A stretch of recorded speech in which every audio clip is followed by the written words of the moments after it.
Yeah, hello beautiful people. My name is Princess. Welcome to my channel, Yoruba American Comedy. It's all about counseling, adverts, and broadcasting news. Tonight, for the 7th time, I will talk about American news in Yoruba, stated by President of America, Uncle Joe.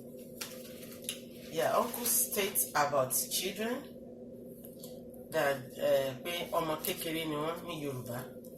Wọ́n ní ọmọdé ni wọ́n, onínú tó dára ni wọ́n. Wọ́n ní tán bá kọ́kọ́ rí ènìyàn, wọn ò ní súnmọ́ ènìyàn because wọ́n rò pé bóyá ènìyàn fẹ́ ṣe nǹkan àìdá sí wọn ni. Pé ọmọ tó ń fúnra wọn ní nǹkan, inú wọn dáa, wọ́n fúnra wọn ní nǹkan. Ní gbogbo tó bá ti rí ẹgbẹ́ wọn, wọ́n á jọ share nǹkan.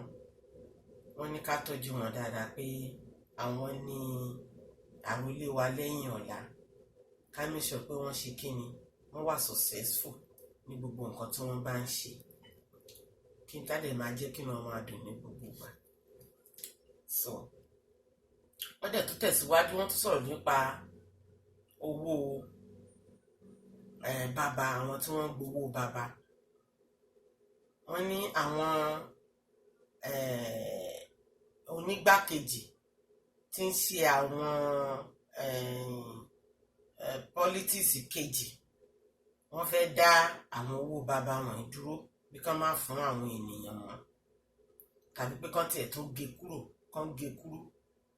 Ṣùgbọ́n ní Uncle Joe ní irú ènìyàn wo ni wọ́n láti ṣerú nǹkan bẹ́ẹ̀ yẹn nígbà táwọn wà ń bẹ̀. Ẹni mọ̀ pé Uncle nice gan. Uncle is very nice to us. So Uncle jà fún wa kiri gan ni lórí ẹ̀ pẹ̀lú àwọn tíìmù wọn wípé irọ́ owó yìí wọn ní dá dúró. Àwọn tó ti ń gbà for life wọn á máa gbà lọ, àwọn tó ti dàgbà sẹ́nu ẹ̀ tán ti darúgbó, àwọn tó yẹ pé bóyá àgọ́ ara wọn ò ṣe déédéé láti ṣiṣẹ́, tàbí tó jẹ́ pé àgọ́ ara wọn ò tiẹ̀ wà rárá lójú ọ̀nà ní ojú bí àwọn fúnra wọn ṣe fẹ́. So Uncle ni wọ́n gbọ́dọ̀ máa gba owó yẹn déédéé bọ́n ti fẹ́, bí ìjọba ṣe ń fún wọn bó ṣe tọ́ sí wọn. Ẹ jẹ́ ká dúpẹ́ lọ́wọ́ Uncle. Uncle is good to us. He's our good papa. Thank you, Uncle. We appreciate you. Please keep it up. God bless America. Yes. Ó tún wá ní ìròyìn lẹ́kùnrẹ́rẹ́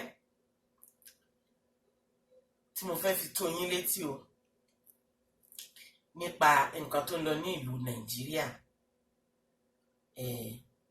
Ìyẹn ni bàbá Tinubu. Bàbá tó náà wọ́n máa fún wa ní gàrí ẹ̀bà. Ṣé wọn kò mú sọ fún mi pé kọ́mẹ́dì ní ṣó yìí? Alright. So Uncle ní ìyáàfin Akíndélé wọn láwọn ò fẹ́ gbóhùn ẹ̀ o tí wọ́n gbé àpótí ìdìbò kejì nítorí wípé ẹgbẹ́ títí wọn nìkan ni wọ́n ń fẹ́ ní ìlú Lagos State. Uncle, gẹ́gẹ́ bí ọmọdé ti tèmi, ọgbọ́n ti tèmi tí mo ní fún yín, fundamentally wrong ni nǹkan tẹ́ ṣe yẹn o. Ó ń wrong pátápátá nítorí wípé ọmọ kékeré ni àwọn sẹ́ẹ̀tì tó ń bọ̀ yìí. Ẹ̀yin ti ṣe tiyín síwájú, generation tiyín ti lọ, àwọn tó tún tẹ̀lé yín náà tún ti lọ. Ẹ jẹ́ káwọn ọmọdé náà tún try now. Kò sí nǹkan tó bá dínú ẹ̀. Ayọ̀ ní kíní ẹni tó bá jẹ ni. Kì í ṣe dandan pé èèyàn kan ni ló ń gbọ́dọ̀ máa ṣe lọ títí. So abẹ́ yín o bàbá, ẹ bá fojú rẹ̀ wo fún kẹwàá ẹjọ́ ṣe o. Torí ìyá ọmọ ni, ó mọ bí àwọn ọmọ ṣe ń fì nínú ilé. So abiyamọ ló mọ the right thing láti fáwọn ọmọdé. So bàbá Tinubu ẹ jọ̀ọ́, ẹ ṣé. Then nǹkan tí mo tún fẹ́ fi tó yín létí, ẹ̀yin abiyamọ tẹ́ ń gba owó láti fi tọ́jú ọmọ lọ́wọ́ bàbá wọn, ẹ rọra. Àwa la fẹ́ wọ aṣọ ní every week 5 million. Ọmọ tàdé ń torí ẹ̀ gbowó ní kò sáṣọ lọ́rùn ẹ̀. A bá gbé lọ sí patí, àwa gbọ́mọ náà dání bí ẹni pákan gbé nǹkan kan dání ṣá, kò sáṣọ gidi lọ́rùn ẹ̀ kódà. Tàbí ọmọ yẹn á máa rìn láàrin gbogbo èrò, kò sáṣọ gidi lọ́rùn ẹ̀. Òṣè ìlú kíkọ́ ọmọ tí kéèyàn ti ẹ̀ wo ọmọ pé ọmọ yìí ó ní ìtọ́jú. Ẹ jẹ́ ká ṣe.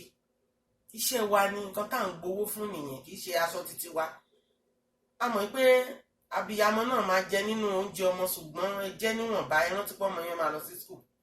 Tó bá tẹ̀ jẹ́ pé bàbá ẹ̀ máa lówó, máa fún yín lówó school lọ́jọ́ iwájú, ṣùgbọ́n ẹ rántí wípé oṣù mẹ́ta mẹ́ta ẹ gbọ́dọ̀ máa ra aṣọ fún àwọn ọmọ yìí, lóríṣiríṣi aṣọ tó dára, kì í ṣe wípé aṣọ eléyìí, aṣọ yàrá ni, aṣọ òde ni, no, ẹ wọ aṣọ tó dáa fún. Ẹlẹ́dàá ẹ̀ náà máa ṣàdúrà fún yín pé ẹ̀ ń tọ́jú ẹ̀. Dẹ̀ mo mú ètò kan wá fún yín, ẹ̀yin abiyamọ náà ní tẹ́ ẹ ní ilé tó tóbi, tẹ́ ẹ ní àwọn púùlù síbẹ̀, ìyẹn omi adágún tí wọ́n ti ń lúwẹ̀ẹ́. Solution wà níbẹ̀ tó yẹ pé ọmọ ò ní máa bọ́ sínú omi mọ́.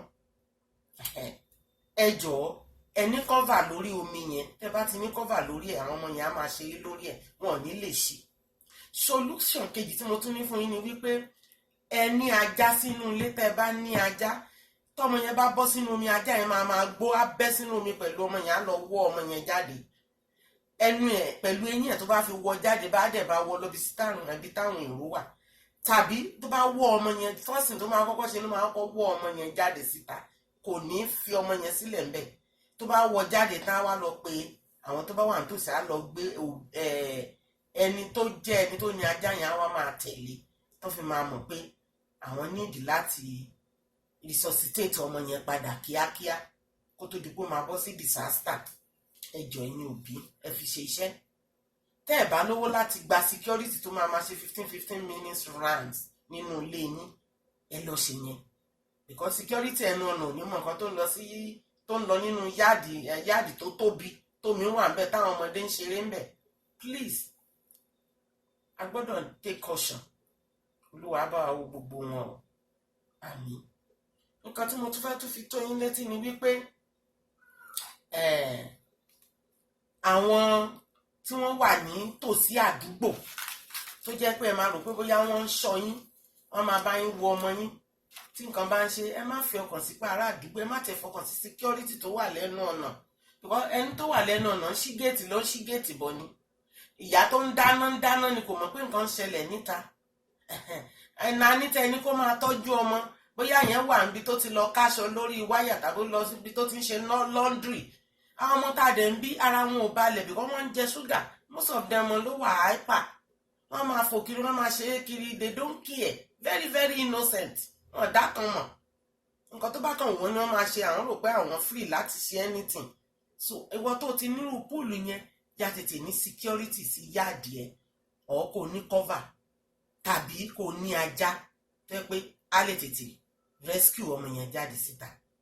So ìyẹn ni mo ní kí n fi tó yín létí. Sọ̀rọ̀ mi ò pọ̀ púpọ̀ ní alẹ́. Until next time, I'll talk to you. Bye.